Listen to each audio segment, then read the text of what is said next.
सर्वप्रथम सर्वांना श्री स्वामी समर्थ. स्वामी महाराजांच्या कृपेने तुमच्या सर्व चांगल्या इच्छा पूर्ण होत ही स्वामींचरणी प्रार्थना करते आणि आजच्या व्हिडिओला सुरुवात करते. तर महिलांनो, नवरात्र आता काही दिवसातच सुरू होणार आहे. नवरात्री अगदी जवळ आलेली आहे. आत्ताच गणपती बाप्पांचे आपण विसर्जन केले.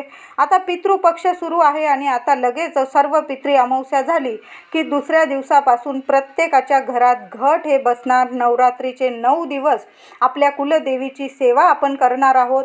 तर नवरात्रीमध्ये कुठले साधे सोपे नियम पाळायचे, काय करावे, काय टाळावे, नवरात्रीत महिला असू दे, माझे पुरुष दादा असू दे, सर्वांनी हे महत्त्वाचे नियम पाळायलाच हवे. कारण नवरात्री सूक्ष्म स्वरूपात आपल्या कुलदेवीचा, माता दुर्गेचा आपल्या प्रत्येकाच्या घरामध्ये वास हा असतोच. देवी आईचा सर्व ठिकाणी प्रभाव असतो. म्हणून नवरात्रीत काही नियमांचं पालन आपल्याला करावंच लागतं आणि करायलाच हवं. म्हणजे आपल्या घरातील व्यक्तींच्या हातून काही चुका होणार नाही आणि काही संकटांना सामोरे जावे लागू नये, म्हणून हे नियम अवश्य पाळा.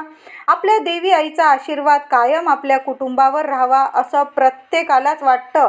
आपण महिला तर एवढंच बघतो की आपले लेकरं बाळं सुखी व्हावे, आपलं घर कुटुंब सदैव आपल्या कुलदेवीच्या आशीर्वादाने भरभरून पावावं.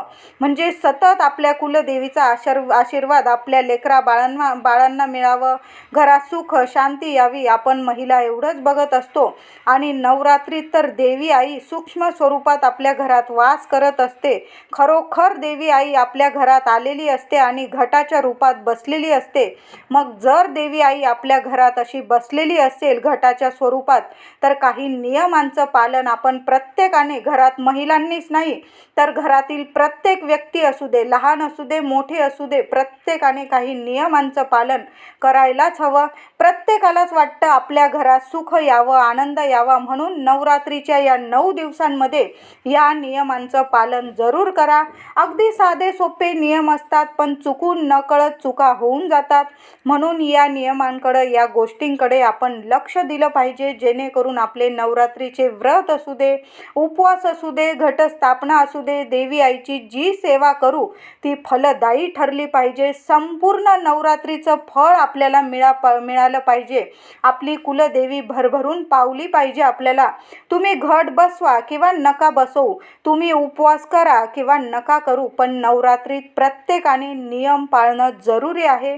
देवी आईचा अखंड आशीर्वाद आणि संपूर्ण कुटुंबाचं आईला म्हणजे कुटुंबावर आईचं रक्षा कवच तुम्हाला हवं असेल, आईची भरभरून कृपा हवी असेल, तर या नवरात्रीत या चुका अजिबात होऊ देऊ नका. या नियमांचं पालन नक्की करा. वर्षातले हे नवरात्रीचे दिवस असतात, खूप महत्त्वाचे हे दिवस असतात. चैत्र नवरात्री आणि शारदीय नवरात्री, अश्विन नवरात्री हे दिवस खूप महत्त्वाचे असतात. आपण देवीला प्रसन्न करून घेण्यासाठीचेच हे दिवस असतात. तर 3 ऑक्टोबर गुरुवारपासून नवरात्रीला सुरुवात होत आहे. 3 ऑक्टोबर 2024 गुरुवारपासून नवरात्रीला, शारदीय नवरात्रीला सुरुवात होत आहे आणि 11 ऑक्टोबरला नवमी आलेली आहे आणि 12 ऑक्टोबरला विजयादशमी, दसरा, सोन्यासारखा सण. तर या नवरात्रीत आपण देवी आईच्या वेगवेगळ्या 9 रूपांची पूजा करत असतो. बरेच लोक आपण उपवास, घटस्थापना, मंगल कलश, अखंड दिवा अशी देवी आईची या नवरात्री सेवा केली जाते. बऱ्याच आपल्या घरांमध्ये नवरात्रीच्या पहिल्या माळेला घटस्थापना केली जाते. मातीचा घट पाण्याने भरून त्यात पैसा, सुपारी, हळदी, कुंकू, अक्षता टाकून घटाभोवती लाल धागा म्हणजेच कलावा 9 वेढे देऊन, तुम्ही कधी पण घटाला जो कलावा बांधतात त्याला 2-3 वेढे न देता तुम्ही त्याला 9 वेढे देत जा. प्रत्येक देवी आईचं नाव घ्यायचं किंवा तुम्ही तुमच्या कुलदेवीचं नाव घेऊन जरी 9 वेढे दिले तरीही चालेल. 9 वेढे देऊन ठेवायचा तो घट आणि विड्याची 5 पानं किंवा 9 पानं किंवा आंब्याच्या डहाळ्या त्या घटावर लावावा. मातीच्या घटाला 4ही दिशांनी हळदी कुंकवाची तिलक लावावी, बोटं लावावी, त्यावर नारळ ठेवावा, खाली टोपलीत माती आणि मातीत धान्य पेरून टाकून नंतर त्यावर तो मातीचा घट ठेवून 9 दिवसात ते धन उगवले जाते. आपली कुलदेवी देवी स्वरूप या घटाची आपण पूजा सेवा करत असतो. काही घरांमध्ये घटावर नारळ न ठेवता काही घरांमध्ये नारळ ठेवला जातो घटावर, तर काही घरांमध्ये नारळ न ठेवता त्या घटावर एक ताटली ठेवली जाते. त्यावर त्या ताटलीत तांदळाची रास करून त्यावर कुलदेवीचा टाक विधिवत अभिषेक करून स्वच्छ करून तांदळाच्या राशीवर ठेवला जातो. अखंड दिवा लावला जातो आणि 9 दिवस त्या टाकाची त्या घटावर पूजा केली जाते. म्हणजे देवी आईला साक्षात त्या घटावर विराजमान केले जाते. 9 दिवसात प्रत्येक दिवसाची घटाला माळ चढवली जाते. पहिल्या दिवशी विड्याच्या पानांच्या माळीला खूप महत्त्व असतं. काही ठिकाणी झेंडूच्या फुलांची माळ चढवली जाते. म्हणजे 9 दिवसात वेगवेगळ्या माळी घटाला चढवले जातात. म्हणजे घट पूजा देवी ही सर्व ठिकाणी एकच आहे, पण प्रत्येकाची परंपरा पद्धत ही थोडीशी वेगवेगळी असते. पण नियम सर्वांना सारखेच पाळावे लागतात. तर कोणते या नवरात्रीत नियम पाळायचे आहेत जाणून घेऊया. त्याआधी तुम्ही आपल्या चॅनलवर नवीन असाल तर कृपया या चॅनलला नक्की सबस्क्राईब करा. कमेंटमध्ये जरूर लिहा आई अंबे उदो उदो, किंवा तुमच्या कुलदेवीचं नाव जरी लिहिलं तुम्ही कमेंटमध्ये तर ही सुद्धा नवरात्रीत ही एक सेवाच आहे. तर नक्की तुमच्या कुलदेवी आईचं नाव लिहा कमेंटमध्ये. तर सर्वात पहिला नियम, घराची स्वच्छता खूप महत्त्वाची आहे. तुम्ही घरात देवी आईची 9 दिवसात सेवा करताय तर घराची स्वच्छता खूप महत्त्वाची आहे. त्या घरात स्वच्छता म्हणजे ज्या घरात स्वच्छता असते त्याच घरात देवी आई सूक्ष्म स्वरूपात वास करत असते. नाहीतर घट बसवून किंवा अखंड दिवा लावून सेवा करून काहीही उपयोग होत नाही. म्हणतात ना, जिथं जिथं हात फिरे तिथे तिथे लक्ष्मी वसे. म्हणजे घरातल्या गृहिणीचा घरातल्या लक्ष्मीचा जिथं जिथं हात फिरतो तिथं तिथं खरंच लक्ष्मी वसत असते आणि लक्ष्मी माता अखंड वास करते. मग आता नवरात्रीत तर आपण प्रत्यक्ष लक्ष्मी आईला घटाच्या रूपात वास करायला आपल्या घटात बसवणार आहोत. मग आपलं घर सुद्धा टापटीप स्वच्छ करायलाच हवं. ही म्हण काही खोटी नाही, खरी आहे ही म्हण सुद्धा. स्वच्छता, ज्या घरात स्वच्छता त्याच ठिकाणी अशा घरातच देवी आईचा प्रत्यक्ष स्वरूपात वास असतो. तुम्ही सर्व काही करताय आणि घर जर अस्वच्छ तर अजिबात चालणार नाही. घरात अस्वच्छता असेल तिथे नकारात्मकता नक्की असते. म्हणून घटस्थापना करण्याआधी आपल्या घराची स्वच्छता खूप गरजेची आहे. याबद्दलचा व्हिडिओ म्हणजे घटस्थापना करण्याआधी घरात कोणत्या गोष्टी कराव्या महिलांनी, याचा व्हिडिओ आपल्या चॅनलवर आलेला आहे, तुम्ही नक्की बघा. तर घराची स्वच्छता घरातील सर्वांनी मिळून करा. महिलांनीच नाही, महिलाच घर साफ करतील असं नाही.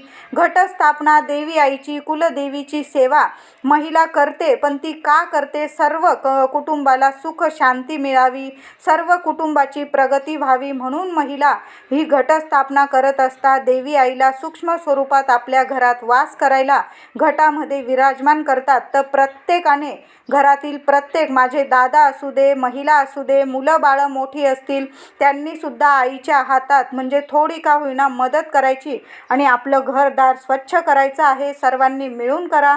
हा नियम सर्वांना लागू पडतो. नंतरचा नियम म्हणजे नवरात्रीच्या पहिल्या माळेला पहिल्या दिवशी मंगल कलशाची स्थापना करायची आहे. तुम्ही घट बसवा अथवा नका बसवू, पण देवघरात मंगल कलशाची स्थापना करायलाच हवी. तुम्ही म्हणाल घटात कलश घट आहे, मग देवघरात मंगल कलश कशाला? तर असं नाही. मंगल कलश हा सर्व देवी देवतांचा मिळून बनलेला असतो. म्हणून घटस्थापनेच्या दिवशी प्रत्येकाच्या घरात मंगल कलशाची स्थापना व्हायलाच हवी. तुमचा आधीचा नारळ असेल तो तुम्ही विसर्जनात टाकला आणि नवीन नारळ कलशावर ठेवला तर अतिउत्तम. नवीन मंगल कलश भरा या घटस्थापनेच्या दिवशी.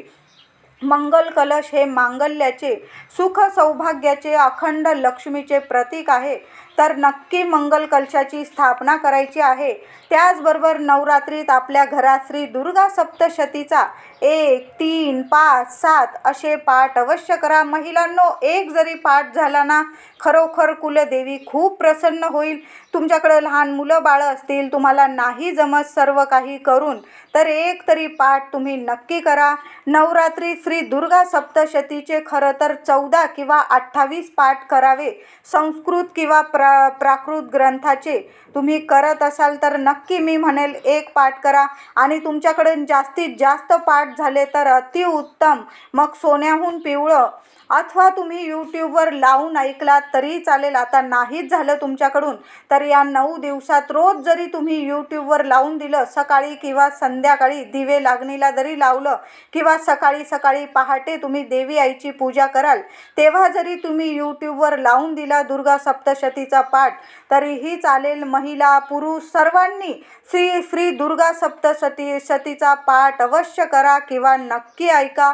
सर्वात महत्त्वाचा नियम म्हणजे घट बसवताना पाटावर किंवा घटावर तुम्हाला फक्त तुमच्या कुलदेवीचा टाक ठेवायचा आहे। काही लोक सर्वच्या सर्व देव घटी बसवता, असं करू नका। तुम्ही कुलदेवीचे घट बसवणार आहात तर तुम्ही फक्त पाटावर जिथं घट बसवता तिथं फक्त तुमच्या कुलदेवी आईचा टाक ठेवायचा आहे। बाकी देवी देवतांचे टाक अजिबात ठेवू नका, फक्त आपल्या कुलदेवीचा टाक घटी बसवायचं। असं म्हणतात नवरात्रीत देव घटी बसले, पण आपण आपल्या कुलदेवीचे घट मांडतो, बसवतो, पूजा सेवा करतो, तर फक्त देवीचा टाक मूर्ती फोटो पाटावर घटाजवळ ठेवायची आहे, घटी बसवायचा आहे देवी आईला।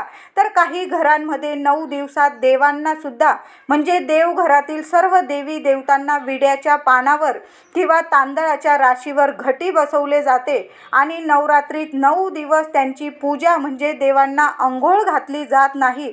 तर प्रत्येकाची जशी परंपरा आहे तसंच तुम्ही करा। तुमच्या घरात जर 9 दिवसात फक्त कुलदेवीच्या टाकाला मूर्तीला सोडून जर बाकीच्या देवांना अंघोळ घालून पूजा केली जात असेल रोज, तर तुम्ही तसंच करायचं आहे। आणि नसल घालत अंघोळ वगैरे रोज, तर पहिल्या दिवशी घटस्थापनेच्या दिवशी सर्व देवी देवतांना स्वच्छ अंघोळ अभिषेक करून पूजा करून देवघरात स्थापना करा। नवमीला किंवा दसऱ्याच्या दिवशी सकाळीच पहाटे देवांची अभिषेक करून तुम्ही पूजा करायची आहे, पण तुम्ही फक्त तुमच्या कुलदेवीलाच घटात मांडायचं आहे। पहिल्या दिवशी देवीची मूर्ती टाक स्वच्छ अभिषेक करून घटी बसवायचा आहे। बाकी देवतांना, बाकी देवांच्या मूर्ती असेल, गणपती बाप्पाची, अन्नपूर्णा मातेची, बाळकृष्णाची, विठ्ठल रुक्मिणीची, महादेवांची शिवपिंडी असेल, तुम्ही रोज पूजा आंघोळ केली तरी काहीही हरकत नाही। घटस्थापना करताना पाटावर गणपती स्वरूप विड्याच्या पानावर सुपारी मांडून गणपतीची स्थापना पूजा अवश्य करा। तरी पण वडीलधाऱ्या माणसांना, तुमच्या सासूबाई असतील, बाबा असतील किंवा इतर मोठी माणसं घरात असतील, ते जसे आत्तापर्यंत देवीला घटात बसवत असतील तुम्हाला तसंच करायचं आहे। नवीन नियम अजिबात लावू नका, आणि तुम्ही इतरांचे म्हणजे माझा सुद्धा व्हिडिओ बघताय आणि तसं करताय, अजिबात करू नका। मी तर म्हणेल तुमच्या घरातल्या मोठ्या वडीलधाऱ्या माणसांचा सल्ला नक्की घ्या। देवाधर्मांचे आपण जे कर्म करत असतो ना, तर त्यात वडीलधाऱ्या माणसांचा, मोठ्यांचा सल्ला देवी देवतांच्या पूजेत आणि नवरात्रीच्या कुलदेवीच्या घटस्थापनेला खूप मोलाचा असतो, म्हणून मोठ्यांचा सल्ला घेऊनच तुम्ही सर्व गोष्टी करायच्या आहे। आणखीन मोठा नियम म्हणजे सासू सासऱ्यांकडे घट बसवतात, तर तुम्ही पण घट बसवले तर चालेल का? तर तुमच्या घरातील कुलदेवीचा टाक ज्या घरात आहे त्याच घरात घटस्थापना करायला हवी। तुमच्या घरी सासू सासऱ्यांनी तुमच्याकडे देवांना दिले असेल तर तुम्ही घटस्थापना करा।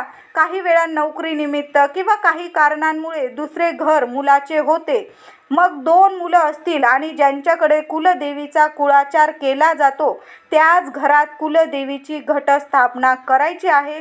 तुम्हाला जर नवरात्रीत मंगल कलशाची स्थापना, अखंड दिवा लावण्याची, देवीची सेवा करण्याची खूप इच्छा आहे तर तुम्ही करू शकता, आणि तुम्हीही कुलदेवीच्या मूळस्थानी जाऊन देवीचा टाक फोटो आणला असेल आणि तुमची घट बसवण्याची तीव्र इच्छा असेल तर तुम्हीही बसवू शकता, घट बसवू शकता। म्हणजे समजा एक घर आहे आणि त्या घरातील व्यक्तींना 2 मुलं आहे आणि दोन्ही मुलं त्या आई वडिलांपासून दूर राहतात. मग आई वडील जर घट बसवत नसतील तर मग दोन्ही मुलांनी जरी त्यांच्या महिलांनी बायकांनी घट बसवले आपापल्या घरात, त्यांच्याकडं फोटो टाक असेल देवी आईचा, तर मी म्हणेल बसवू शकता, काही हरकत नाही. आणि तुमच्या सासूबाई जर घट बसवत असतील म्हणजे परंपरेनुसार, तर मग तुम्ही फक्त मंगल कलश अखंड दिवा देवी आईची ही सेवा केली तरीही चालेल. एकदा घट बसवले तर तुम्हाला दरवर्षी नित्य नियमाने घट बसवावे लागणारच. या गोष्टींची पण तुम्हाला काळजी घ्यायची आहे. तुम्ही यावर्षी एकदम उत्साहात घट बसवताय आणि दुसऱ्या वर्षापासून तुम्हाला थोडंसं कंटाळवाणं झालं तर मग या गोष्टी खूप संकटांना तुम्हाला सामोरं जावं लागेल.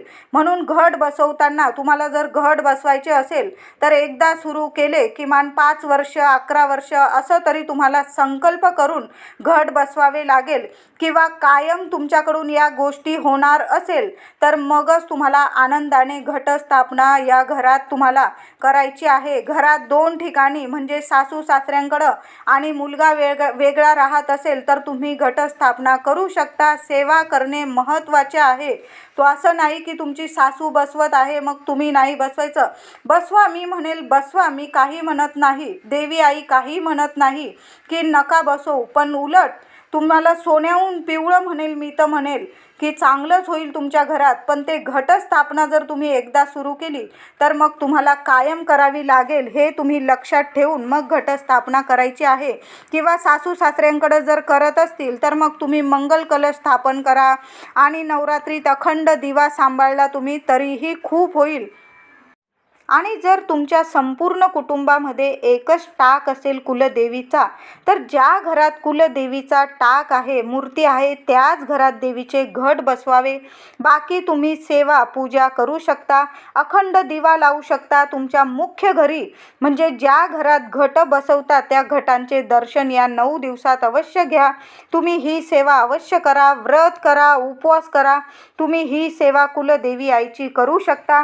आता समजा तुमच्या घरात म्हणजे कुलदेवीची मूर्ती आहे, टाक आहे, पण आजपर्यंत तुमच्या सासूबाईने नाही, मोठ्या भावाच्या पत्नीने नाही, आजपर्यंत तुमच्या घरात देवी आईचा टाक असून सुद्धा घटच बसवले नाही आणि तुम्हाला घट बसवण्याची खूप इच्छा आहे, तर तुम्ही यावर्षी घटस्थापना आनंदाने करू शकता. अगदी तुम्ही ब्राह्मणाला नाही विचारलं आणि आनंदाने घटस्थापना केली, काहीही हरकत नाही. तर काय करायचं, घटस्थापनेच्या दिवशी तुमच्या घराजवळ देवी आईचं मंदिर असेल तिथं सकाळी लवकर उठा आणि देवी आईच्या मंदिरात जा. बरोबर जाताना एक नारळ घेऊन जा, काहीतरी गोडाधोडाचा गूळ खोबऱ्याचा नैवेद्य घेऊन जा आणि बोलून घ्या देवी आईला, नारळ ठेवा देवी आईच्या चरणी आणि माझी घट बसवण्याची, तुझी सेवा करण्याची आमची खूप इच्छा आहे. साध्या भोळ्या मनाने तुझे घट बसवत आहे, घट बसवण्याची माझी साधी भोळी सेवा तू कबूल कर, असं बोलून तुम्हाला देवी आईच्या चरणी नारळ ठेवायचा आहे आणि मग घरी येऊन तुम्हाला घटस्थापना करायची आहे. तर पहिल्यांदा जर घट बसवत असाल तर घराच्या जवळ एखादं देवी मंदिर असेल तिथं जाऊन एक नारळ आणि गूळ खोबऱ्याचा नैवेद्य अवश्य ठेवा आणि मग घरी येऊन घटस्थापना साध्या भोळ्या मनाने वेडी वाकडी सेवा केली तरीही देवी आई नक्की कबूल करेल.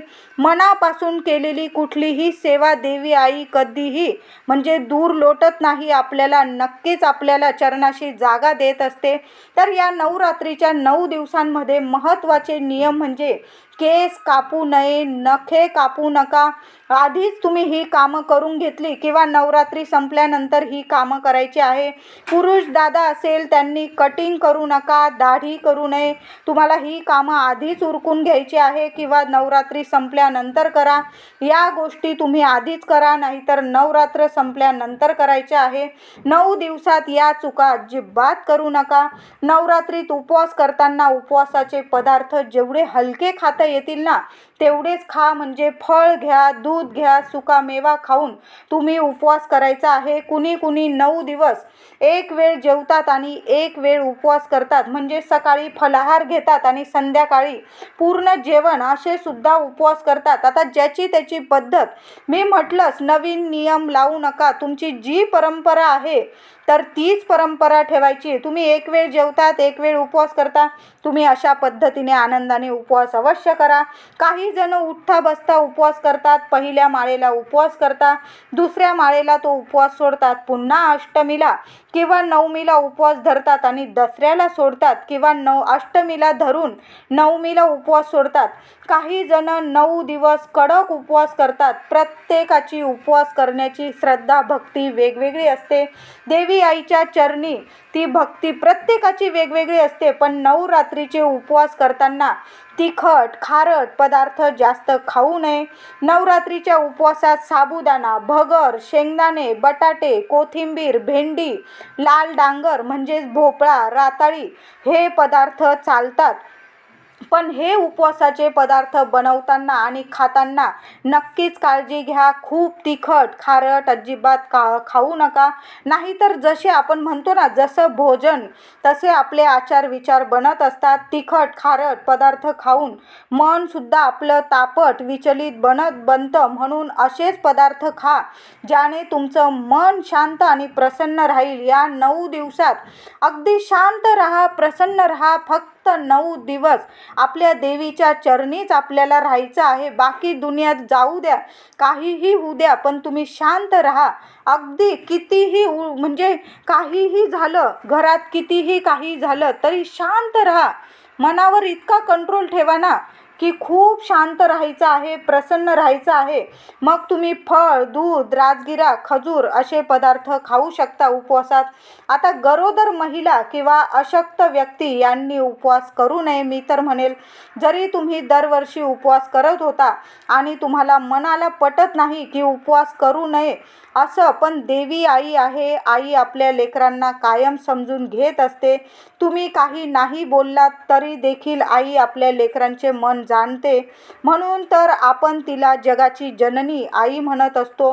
म्हणून तुम्ही उपवास नाही केला तरी चालेल, किंवा मनात खूपच वाटत असेल तर मग तुम्ही उठता बसता उपवास धरू शकता. आता महिला असतील गरोदर राहिल्या ह्या वर्षी आणि मागच्या वर्षी तुम्ही 9 दिवस कडक उपवास केले आणि तुम्हाला आता वाटतंय की उपवास कसे सोडू, मग तुम्ही 2 जीवांचे आहात. मग तुम्ही उठता बसता खाऊन पिऊन नीट उपवास करायचे आहे. तुमच्या औषध गोळ्या सुरू असेल तर तब्येत सांभाळून उपवास करा. गरोदर महिला असाल तर तुम्ही 2 जीवांचे आहात, तुम्ही उपवास करू नका. जरी तुम्ही उपवासाचे पदार्थ खाल्ले, साबुदाणा किंवा इतर उपवासाच्या पदार्थांनी ॲसिडिटी होते, म्हणून त्रास तुम्हाला आणि बाळाला सुद्धा होईल. म्हणून तुम्ही बाकी सेवा करा, पण तुम्ही उपवास नका करू. देवी आईची अखंड दिवा लावा तुम्ही या 9 दिवसात. देवी आईला रोज वेणी, हळदी, कुंकू, फुलं, एखादा पानाचा विडा वाहून प्रार्थना करा.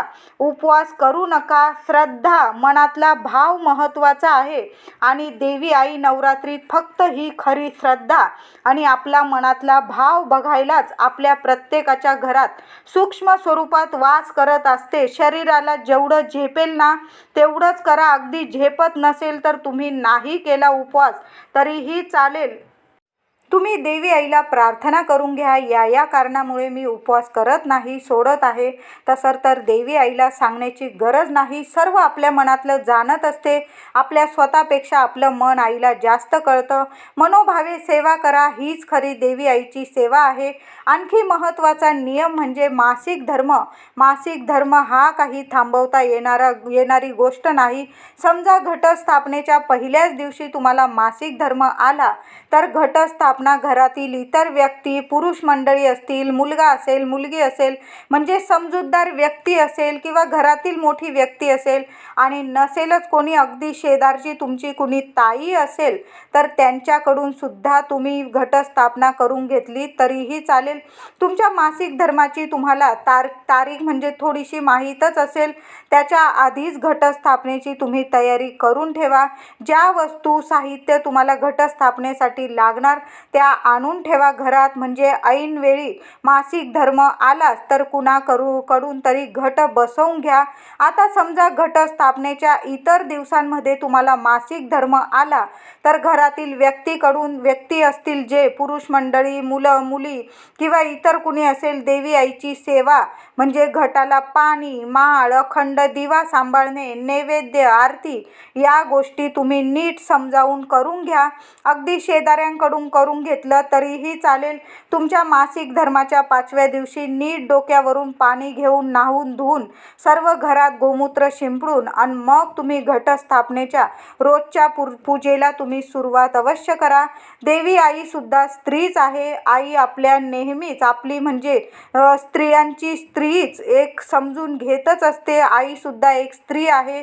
नेहमीच आई आपल्याला समजून घेत असते. घटस्थापनेच्या दिवशी जर तुमच्या घरात नवीन जन्म झाला, बाई बाळंतीण झाली, तर तुम्ही इतर कुणाकडून तरी घट बसवून घ्या आणि सूतक लागलं तर या वर्षी जाऊ द्या, पुढच्या वर्षी घट बसवा.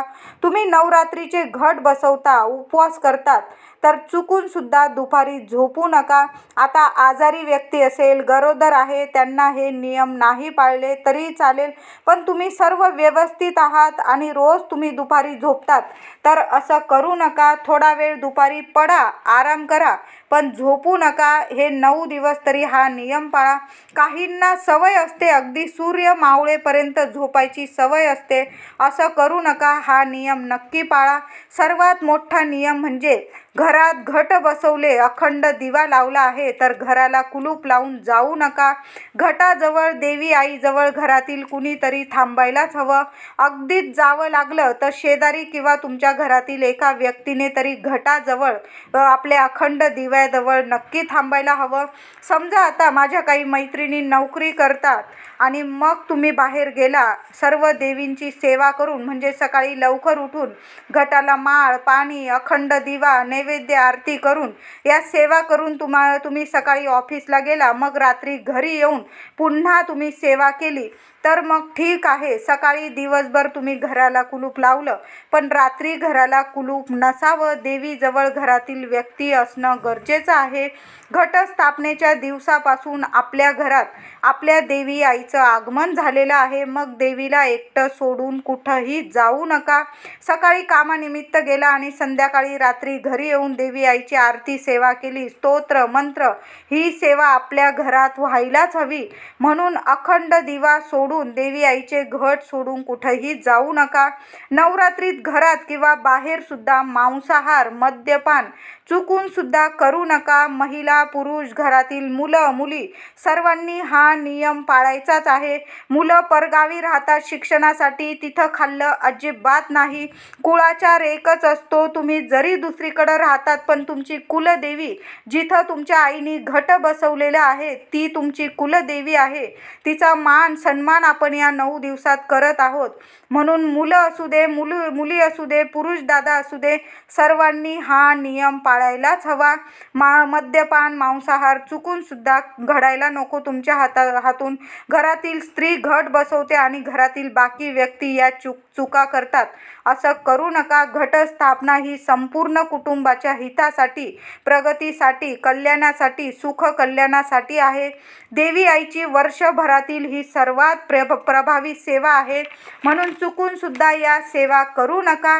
या 9 दिवसात ब्रह्मचर्याचे पालन आपण करायलाच हवं. कटाक्षाने करा. आपलं मन विचलित होईल अशा गोष्टी या 9 दिवसात टाळायच्या आहे आपल्याला.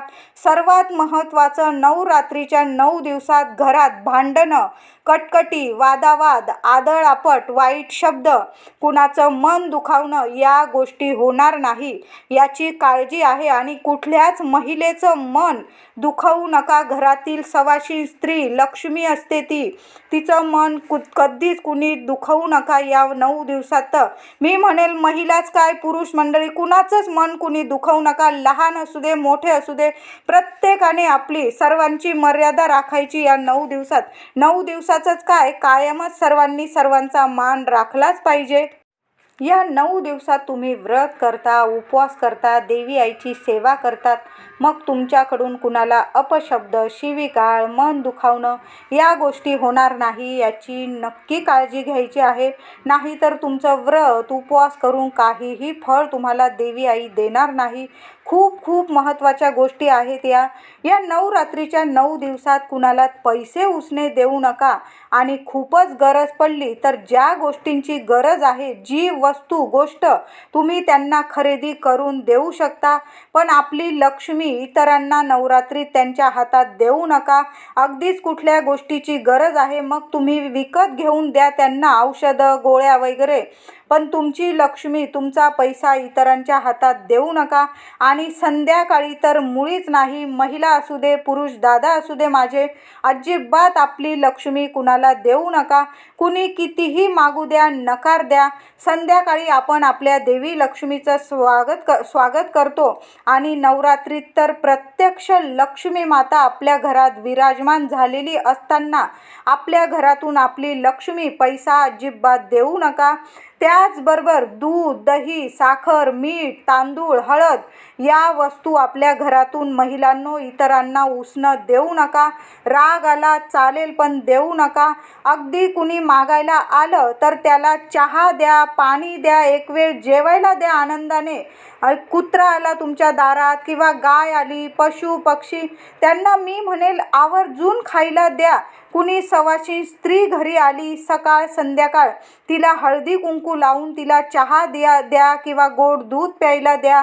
एखादं फळ देऊन तिला नमस्कार करा. कारण कोणत्या रूपात देवी आई आपल्याला दर्शन देऊन जाईल सांगता येत नाही. असा साधा सोपा पाहुणचार, मान सन्मान नक्की करा. पण कुणालाही पैसे किंवा या दूध, दही, साखर, मीठ, हळद या वस्तू चुकून सुद्धा उसण्या कोणाला देऊ नका.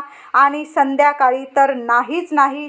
या 9 दिवसात कुणी कुमारिका, लहान मुली तुमच्याकडं आली तर तिला काहीतरी खायला प्यायला खाऊ नक्की द्या. काहीतरी भेट वस्तू द्या किंवा एखादं फळ देऊन तिला हळदी कुंकू लावून तिचे पाय नक्की पडा, तिला नमस्कार करा. तिच्या हातावर गूळ किंवा साखर देऊन तिचं तोंड नक्की गोड करा. नवरात्रीत काही लोक 9 दिवस बाहेर जाताना चप्पल बूट घालत नाही. पण आजकाल कामानिमित्त या गोष्टी करणं होत नाही. मग नाही जमलं तरी चालेल, पण घरात तरी स्लीपर वगैरे अजिबात घालू नका. तुम्हाला सवय असेल स्लीपरशिवाय तुम्हाला काम भागत नसेल तुमचं, तुम्ही स्लीपर घालत असाल तर या 9 दिवसात तरी हा नियम पाळायचा आहे. स्लीपर वगैरे बाजूला ठेवा, अनवाणी चालायचं आहे घरात तरी. बाहेर नाही हा नियम पाळला. बाहेर तर आपण घालतोच चपला बूट, पण घरात तरी हा नियम पाळायचाच आहे. तुम्ही घट बसवा किंवा नका बसवू, तुमच्या घरात चप्पल घालून चालू नका. दारात काही वेळा कशाही उलट्या सुलट्या चप्पल बूट पसरलेले असतात. तर अशा वेळी दाराशी या चुका होऊ देऊ नका. या 9 दिवसात तुम्ही कुठे बाहेर जाऊन आलात तर घरात येताच देवघरात वगैरे जाऊ नका. आधी हातपाय धुवा. बाहेर बऱ्याच जणांजवळून आपण येत जात असतो. अशात आपल्याला माहीत नसते कोणती व्यक्ती कशी आहे, म्हणून हातपाय धुवून मगच घरात वावरायचं आहे. नवरात्रीच्या 9 दिवसात चुकून सुद्धा महिलांनो किंवा पुरुष दादा असतील, काळे कपडे परिधान करू नका. काळी साडी, ड्रेस, पुरुषांनी काळे शर्ट, टी शर्ट असे कपडे घालू नका. देवघरात किंवा देवी मंदिरात जाताना चामड्याच्या वस्तू अजिबात वापरू नका. देवीची सेवा करताना महिलांनी साडी, ड्रेस घालून, हिरव्या बांगड्या, कपाळी टिकली, कुंकू लावून, नीट साज शृंगार करूनच देवी आईची पूजा सेवा करायची आहे. मन, घर आणि देवी आईची ही सेवा करताना मन आपलं प्रसन्न राहायलाच हवं. या छोट्या छोट्या गोष्टींमुळे देवी आई खूप प्रसन्न होते आणि भरभरून आशीर्वाद देते. चुकून सुद्धा महिलांनो देवीचे घट बसवताना किंवा 9 दिवस घटाची सेवा पूजा करताना जुने फाटके तुटके कपडे, मळलेले कपडे किंवा 4 दिवसात वापरलेले कपडे घालू नका. या छोट्या छोट्या गोष्टी नियम नक्की पाळायचे आहे. नवे वस्त्र किंवा तुम्ही धुतलेले वस्त्र घालून देवी आईची सेवा पूजा करायची आहे. या नवरात्रीच्या 9 दिवसात तुम्हाला देवीच्या दर्शनाला जायचे असेल मूळ स्थानी तर घटाजवळ अखंड दिवे दिव्याजवळ कुणीतरी एका व्यक्तीने थांबावं आणि बाकीचे व्यक्ती गेली तरीही चालेल. हा नियम नक्की पाळा. 9 दिवसात तुमच्या घरात बाळंतीण बाई असेल, आईकडं लेक आलेली असेल बाळंतीण झालेली, तर तुम्ही पडदा वगैरे लावून घ्यायचा. तिचा पलंग, तुमचं घर लहान असेल तर मग पलंग जर असा देवी आईच्या घटाजवळून जर असा लांब ठेवा आणि घटाच्या ठिकाणी एखादा पडदा लावून द्या, म्हणजे कुणाची सावली तुमच्या घटावर पडणार नाही. असं पण थोडासा पडदा वगैरे आपल्या घटाजवळ असलाच पाहिजे. कुणी पण घरात आलं बाहेरचं व्यक्ती की आणि लगेच त्यांची नजर घटावर पडेल किंवा आपल्या अखंड दिव्यावर पडेल, असं करू नका. थोडासा पडदा किंवा अशा ठिकाणी घट बसवा, अखंड दिवा लावा, जेणेकरून कुणाची म्हणजे लगेच घरात येत्याबरोबर तो अखंड दिवा आणि घट तुमचे दिसले नाही पाहिजे. तर ही सेवा आपल्याला देवी आईच्या चरणी, म्हणजे आपण देवी आईचे घट बसवणार आहोत, तर हे नियम साधे सोपे नियम आहेत, पण नक्की पाळायचे आहे. घरातील प्रत्येक व्यक्तीने हे नियम पाळायचे आहेत.